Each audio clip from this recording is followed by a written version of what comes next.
Oi, pessoal, sejam bem-vindos ao AGCast, o podcast da AGCOM. Prazer, me chamo Valdir Júnior e estamos começando nossa primeira temporada de 2021. Seja bem-vinda, Tessiane Maria. Olá, Valdir! Muito obrigada pela parceria. A partir de hoje, eu e Valdir vamos trazer temas para você acompanhar e ficar bem informado. O tema de hoje é saúde. Conta pra gente, Valdir. Isso mesmo, Tessiane. Abrimos nosso podcast de hoje falando sobre experiência e dificuldades do profissional de saúde nos hospitais em períodos de pandemia. Estamos recebendo dois convidados especiais para falar sobre esse assunto. Quero agradecer ao Rômulo Martins por ter aceito o nosso convite.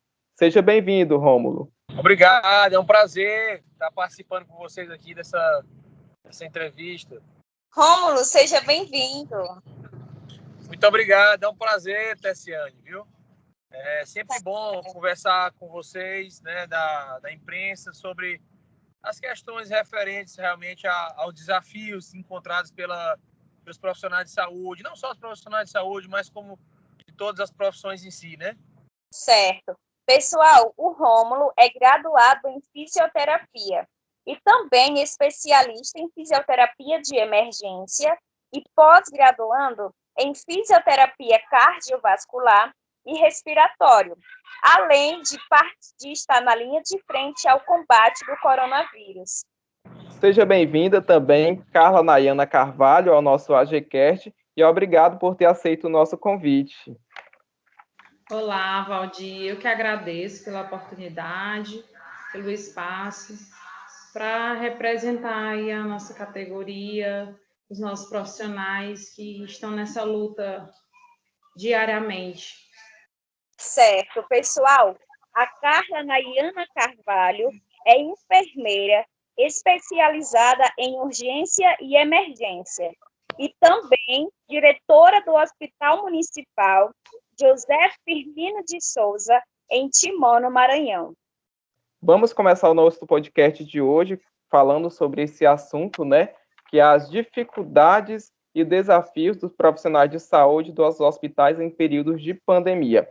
A gente quer perguntar para vocês, começando aqui pela Carla. Carla, como foi esse início de 2020, em março de 2020, assim que começou a pandemia, para você que é enfermeira, que está aí na linha de frente? No passado, eu coordenei o hospital de campanha, que era a tenda de triagem aqui em Timon. Então, em dezembro, nós encerramos as nossas atividades e muito esperançosos, né? Nós estávamos entregando, devolvendo remédios, devolvendo todo o material que foi usado ano passado, e porque estávamos sempre na curva decrescente dos casos de Covid.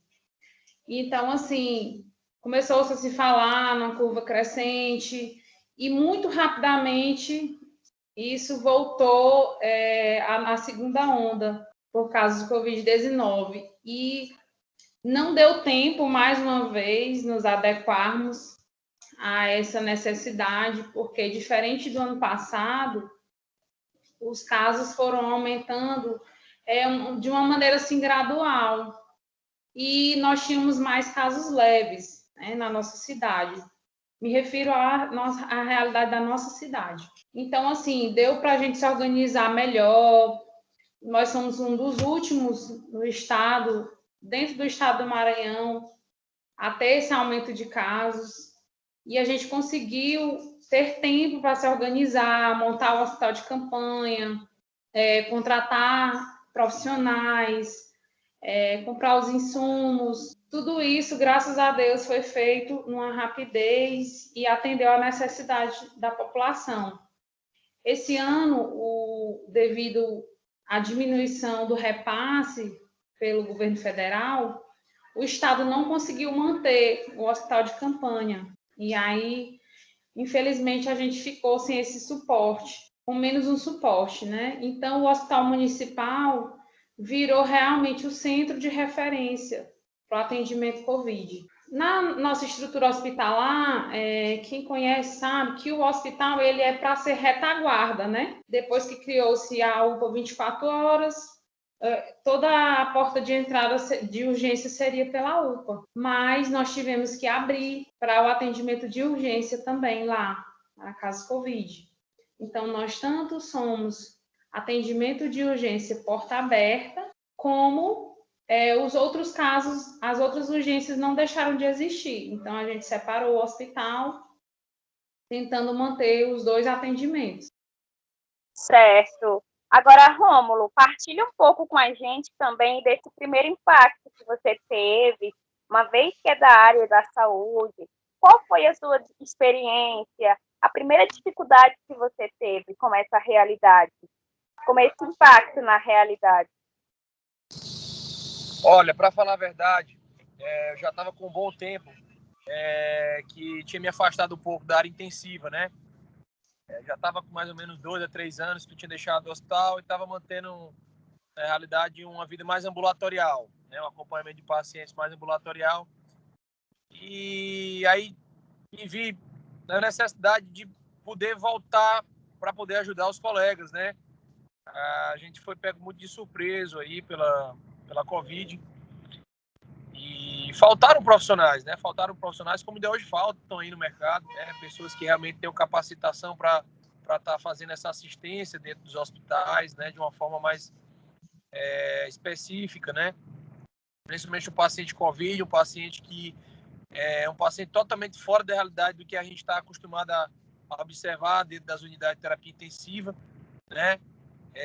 Claro, pacientes que têm uma característica clínica um pouco diferenciada em relação aos atendimentos de urgência e emergência que a gente acaba encontrando, mas que também conseguimos aí, a partir do momento em que a gente passou a se aprofundar dentro da doença em si, se aprofundar dentro do trabalho diário, né?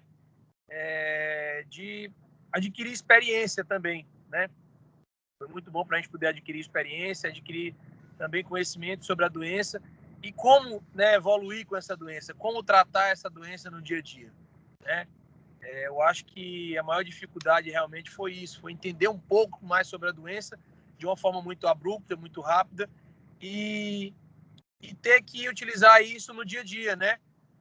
Mas, assim, como a Carla falou, a gente não esperava assim, uma segunda onda tão forte, né? E acabamos também pegos de surpresa pela segunda onda tão forte que chegou. E realmente, assim, já começou a faltar muitos insumos, começou a faltar material humano, né? Recurso humano aí para dar essa assistência, até porque muita gente está cansado, muita gente está realmente bem exausto, né? Pelo momento em si.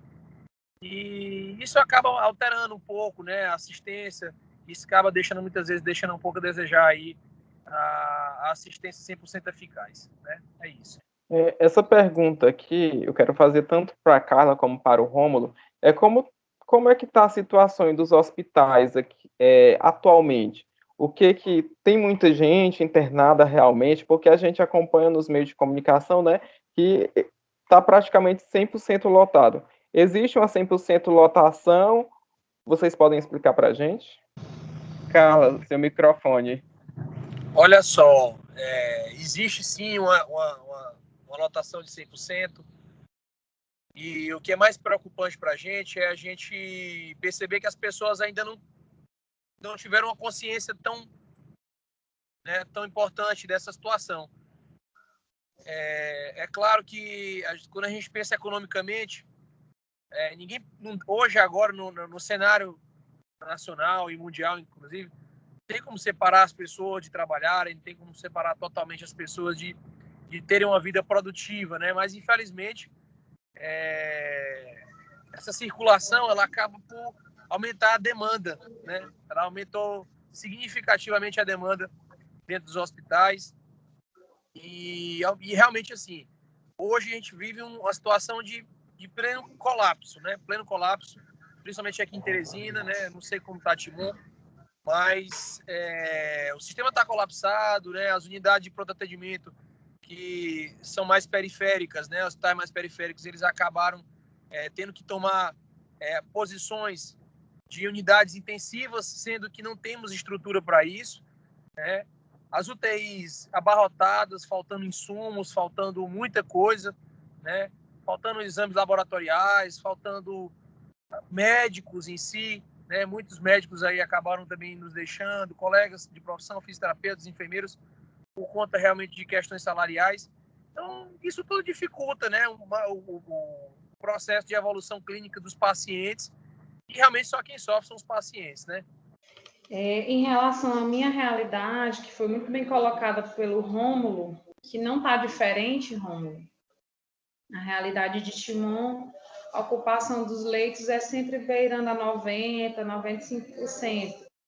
A gente, quando nós damos alta a um paciente, já temos 5 esperando na observação para ser internado. E, assim, naturalmente, esse período, ele já lota as unidades de saúde, porque nós estamos no período sazonal para as síndromes gripais, né? Então, com a Covid, inevitavelmente superlota todas as UBS, que são referência Covid, a nossa unidade de referência hospitalar também. Então, assim, como o Romulo falou, já temos a previsão da falta de insumos, de medicamentos, de profissionais. Nós estamos remanejando os profissionais que são do NASF, os fisioterapeutas, colegas também, dando um treinamento assim bem básico mesmo, que nesse momento não dá tempo a gente dar um intensivo, e para que eles também nos ajudem, dando suporte a esses pacientes. Porque a fisioterapia realmente, nesse quadro moderado, ela pode fazer um diferencial muito grande, determinando até que ele não vai entubar, não chegue a ser entubado, né? Que tenha uma alta mais rápida, que tenha menos sequelas. E então a fisioterapia tem um papel muito importante nessa luta contra o Covid. E assim, nós estamos fazendo de tudo. Lá no hospital nós já aumentamos 17 leitos, mas eu acho que essa questão de estender leitos, nós já chegamos ao limite, porque não adianta só estender leitos, tem que aumentar profissional, aumentar medicamentos, aumentar insumos. Então, a gente já chegou no limite também. O nosso fornecedor de oxigênio sempre está sinalizando que talvez não consiga, né, dar conta, porque você imagina o estado inteiro sendo abastecido por eles também, ao mesmo tempo. Então, assim, a gente está sempre lutando para que não falte, né?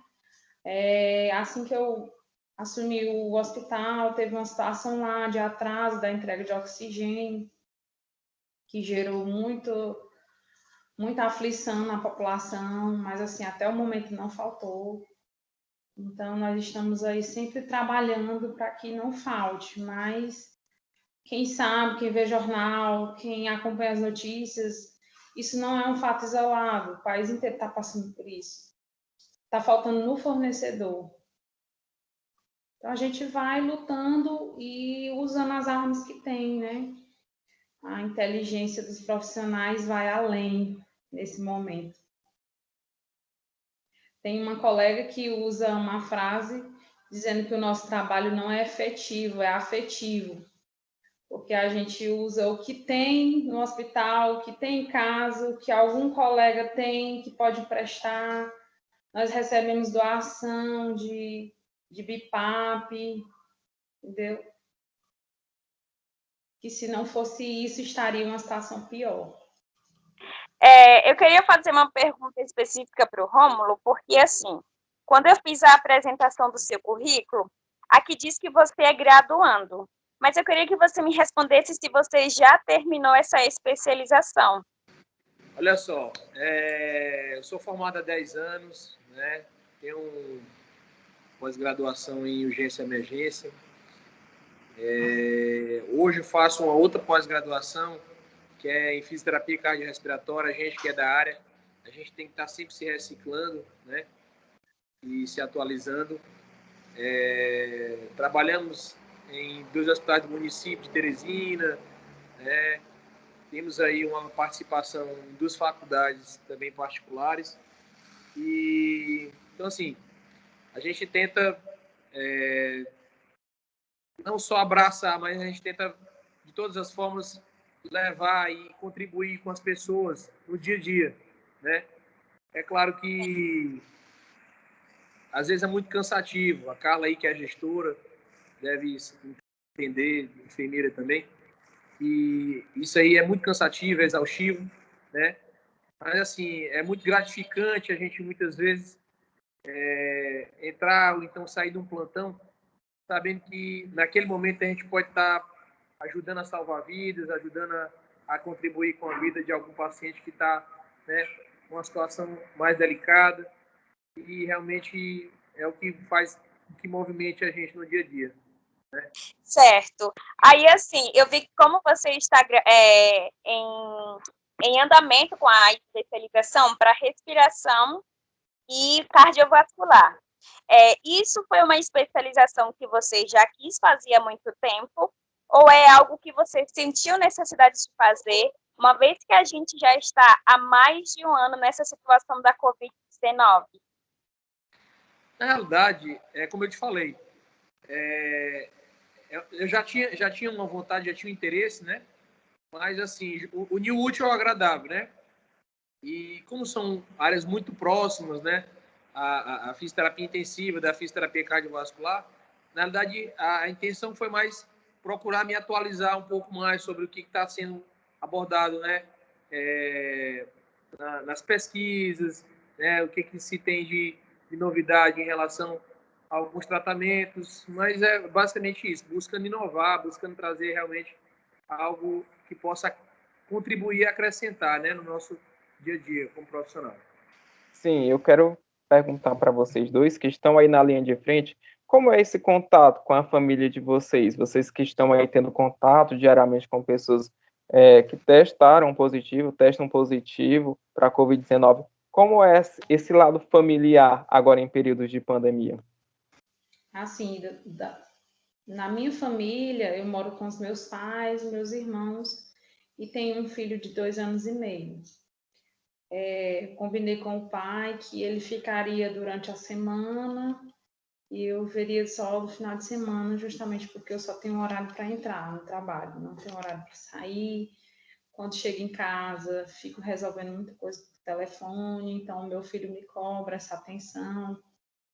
É uma coisa que mexe muito comigo, mas que eu já passei por isso ano passado e foi pior, porque eu tive que me isolar durante um mês inteiro dele, né? Bem naquele início, que era algo muito desconhecido, nem se falava em vacina, a gente só confiava mesmo na EPI e em Deus, acima de tudo. Então, assim, os meus pais, eu tenho cuidado de chegar em casa, tirar o calçado, ir direto, tomar banho, lavar o cabelo, higienizar de forma completa, né? Claro que isso não vai proteger 100%. Eu já fiz a primeira dose da vacina, minha mãe também, meu pai está cadastrado para receber, mas sempre em alerta. Infelizmente, não pense que quando a gente chega em casa, a gente não pensa que está sendo um vetor de transmissão dessa doença, que não está expondo a nossa família.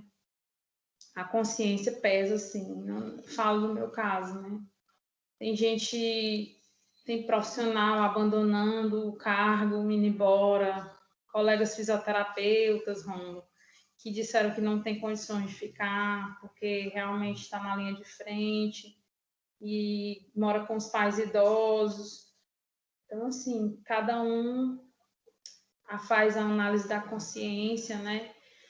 E enfrenta, acha um meio, se isola. Conheço gente que saiu de casa, está morando com os amigos e está morando numa casa que estava sozinho. Então, assim, eu estava lendo algumas coisas sobre como está a saúde mental dos profissionais, né? E ele fala muito dessa questão que a gente acaba se isolando dos amigos, da família, fala mais por telefone, por videochamada. Então, o nosso maior vínculo nesse momento, a nossa segunda família, são os colegas de trabalho mesmo. A gente tenta tornar o ambiente mais leve, conversar, dividir a nossa rotina. E isso diminui um pouco essa carga. É, verdade. Olha só, como a Carla falou, né, a gente no início foi realmente bem difícil, porque era algo desconhecido, a gente não tinha noção da doença em si, né, as repercussões que ela poderia causar, como até hoje a gente não sabe as repercussões que essa doença pode causar em cada um, né, são muito específicas. Então, assim, no início realmente foi uma coisa bem difícil, a gente tinha um isolamento realmente bem mais rigoroso, né? Não que hoje a gente não tenha esse isolamento e não que a gente não consiga fazer essa proteção durante o nosso dia a dia, né? A gente faz até porque é importante, é necessário e a gente precisa dar exemplo também, né? Então, assim, no começo realmente foi muito mais rigoroso, meu isolamento em casa, com a família, com meus pais, né? Eu tive que sair de casa porque eu morava com minha mãe, né? Então eu acabei saindo de casa. E, assim, hoje eu tenho um contato um pouco mais tranquilo, porque eu já tomei as 2 doses da vacina. Mas, assim, não pelo fato de ter tomado as 2 doses da vacina, mas pelo fato de que a gente, com uma certa experiência, né, de estar utilizando esse sistema de saúde todos os dias, trabalhando, a gente acaba conhecendo um pouco da doença, acaba um pouco se conhecendo, e a gente sabe até onde a gente pode ir.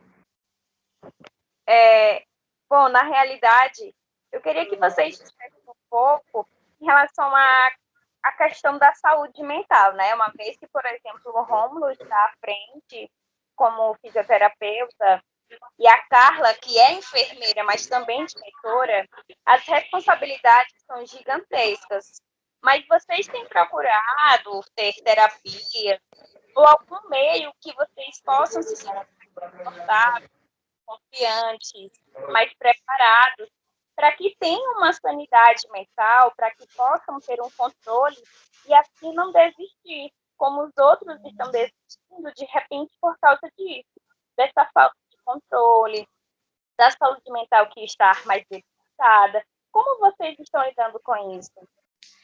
Olha, Tessiane, na minha vivência, eu sou desde criança, fui criada na religião católica. Então, a minha mãe sempre me ensinou a ter fé, a ser positiva, os meus pais. O meu pai é uma pessoa muito positiva, ele sempre sempre acreditando que vai dar tudo certo, que o melhor virá. Então, assim, a fé em Deus tem me ajudado muito, as minhas orações durante a noite, né? E eu tento passar isso para os meus colegas também, que esse é um momento que vai passar, que nós vamos vencer, que vamos ter muitas percas, mas também vamos ter muitos ganhos. A gente tem feito um trabalho junto com o pessoal da comunicação, de que cada paciente que tem alta, a gente tenta recolher o depoimento, repassar para os profissionais, em forma de agradecimento, mostrando que está valendo a pena, né? Que nós vamos realmente ser vencedores, que quando a conta fechar, o saldo de gente salva vai ser maior do que de pessoas que vieram a óbito. Eu acredito muito nisso, porque no final de tudo, o nosso maior objetivo é esse, é salvar vidas, é devolver esses pacientes para a família deles, para os amores deles, né? Então, eu acho que a fé em Deus ajuda muito. Me arrepiei. É verdade.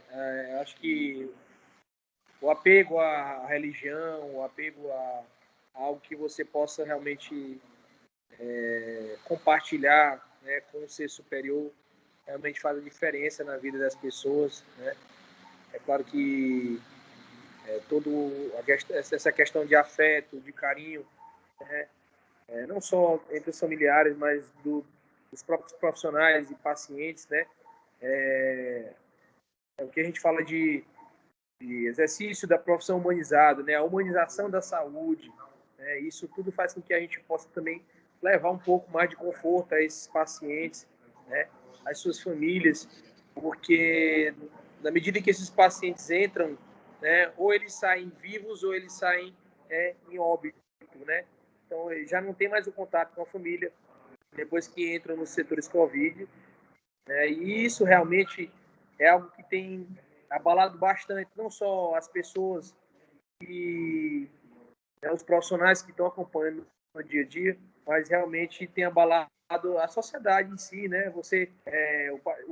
As famílias, elas estão destruídas, estão passando por dificuldades, porque a pessoa, você perde um ente querido, você não pode velar, você não pode, né, se envolver emocionalmente com aquele momento.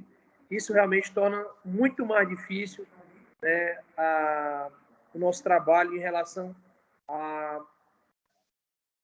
essa ideologia de ter uma saúde mental, né, 100%, né? Porque realmente isso faz com que nossa saúde mental possa ser modificada. E isso eu tenho até falado esses últimos dias, conversado não só com colegas, mas com meus próprios familiares, e tem sido muito frustrante, né? Esses últimos dias, realmente, nessa última semana, uma semana em que a gente teve assim, muitos óbitos, e a cada óbito que a gente tem é uma frustração que você leva em si, de saber que você não está conseguindo, a gente se sente impotente naquele momento, né?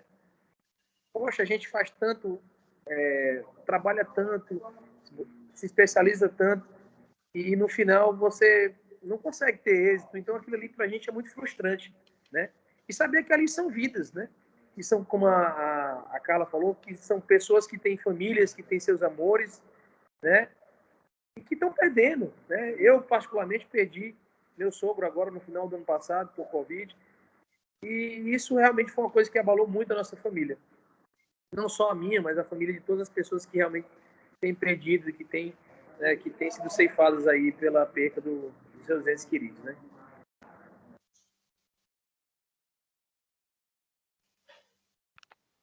E só Estamos, complementando a fala do Rômulo, eu acho que diferente do ano passado, o perfil desses pacientes tem mudado, né? Antes a gente focava muito nos idosos, que os idosos eram realmente os que estavam mais fragilizados, que eram mais atingidos. E esse ano a gente vê muitos pacientes jovens agravando rápido, vindo a óbito mesmo. Eu acho que isso abala muito mais se você for analisar a linha da vida, né?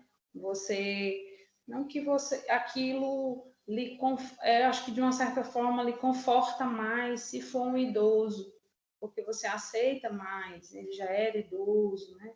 Ele já viveu, já construiu família. Não que isso diminua a dor, mas acho que conforta mais. E você perder um ente assim bem jovem, ativo, né? Eu acho que isso abala muito mais o emocional. a gente já está chegando aqui ao finalzinho aqui do nosso podcast, aqui da AGCast, e a gente queria pedir para vocês aí definir o que é essa pandemia em uma palavra na vida profissional de vocês e uma mensagem para as pessoas que estão acompanhando o nosso podcast. Cara, uma palavra que defina o que essa pandemia tem nos trazido, eu acho que esperança, né? Acho que a esperança talvez seja a palavra que a gente mais tenha utilizado esses últimos tempos, até porque a gente sempre tem a esperança de que dias melhores possam vir, né? E nada melhor do que a esperança para a gente entender e ter resiliência para aceitar tudo isso que está acontecendo, né? Para a gente poder confortar nossos corações E por mais que as pessoas não sejam nossos parentes, por mais que as pessoas não tenham uma ligação conosco, mas são vidas que são realmente, né, perdidas, e que a gente tem a esperança que outras famílias não percam mais os seus entes queridos, né? E que a gente possa ter uma esperança de reviver tudo aquilo que a gente já viveu, né? De andar sem máscara, de poder compartilhar com os amigos, com a família, de poder brincar sociavelmente, sem você estar preocupado com aquilo que pode vir a acontecer. Então, eu acho que a esperança realmente, talvez, para mim, é a palavra que mais define nesse momento, né? Eu acho que para mim define em superação. Cada dia que eu saio de casa para trabalhar, eu supero o desafio de conviver com as nossas condições de trabalho, com as necessidades básicas, né?